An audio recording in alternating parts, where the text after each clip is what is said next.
కర్నూలుకి వెళ్దాం.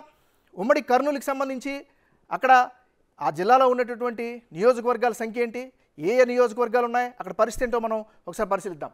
ఉమ్మడి కర్నూలు జిల్లాలో కూడా 14 నియోజకవర్గాలు ఉన్నాయి. ఇక్కడ ఆళ్లగడ్డ, శ్రీశైలం, నందికొట్కూరు, కర్నూలు, పాణ్యం, నంద్యాల, బనగానపల్లె, డోన్, పత్తికొండ, కోడుమూరు, ఎమ్మిగనూరు, మంత్రాలయం, ఆదోని, ఆలూరు ఇవన్నీ కలిపితే ఉమ్మడి కర్నూలు జిల్లా. మరి ఉమ్మడి కర్నూలు జిల్లాలో ఒకసారి గతాన్ని కనుక పరిశీలించినట్లయితే 2019లో వైసీపీ క్లీన్ స్వీప్ చేసింది. ఇక 2014లో వైసీపీకి 11 స్థానాలు వస్తే తెలుగుదేశం పార్టీకి కేవలం 3 స్థానాలు వచ్చాయి 2014లో.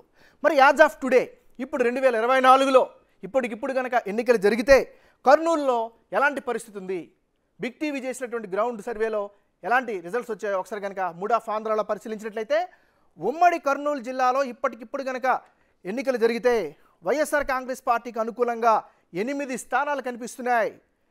భారతీయ జనతా పార్టీ, టీడీపీ, జనసేన కూటమి సభ్యులు 4 గెలిచే అవకాశాలు ఉమ్మడి కర్నూలు జిల్లాలో కనిపిస్తుంటే 2 స్థానాల్లో టఫ్ ఫైట్ కనిపిస్తుంది.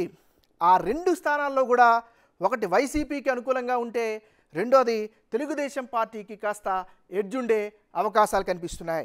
ఇది కర్నూలు జిల్లాకు సంబంధించినటువంటి యాజ్ ఆఫ్ టుడే స్టాటిస్టిక్స్. ఎందుకంటే ఇంకా ఎన్నికలకి సుమారు ఇంకా 50-55 రోజులు ఉన్నాయి. సో ఆ 50-55 రోజుల్లో క్యాండిడేట్స్ మారచ్చు, వ్యక్తులు మారచ్చు, లోకల్గా ఉండేటువంటి పొలిటికల్ ఇష్యూస్ మారుతాయి. సో దాన్ని బట్టి కూడా కొన్ని రిజల్ట్స్ అటు ఇటు అయ్యే అవకాశం ఉంది. కానీ మేము క్లియర్గా మెన్షన్ చేస్తున్నాం, ఫిబ్రవరి 15 నుంచి మార్చి 15 మధ్య ఈ సర్వే జరిగింది.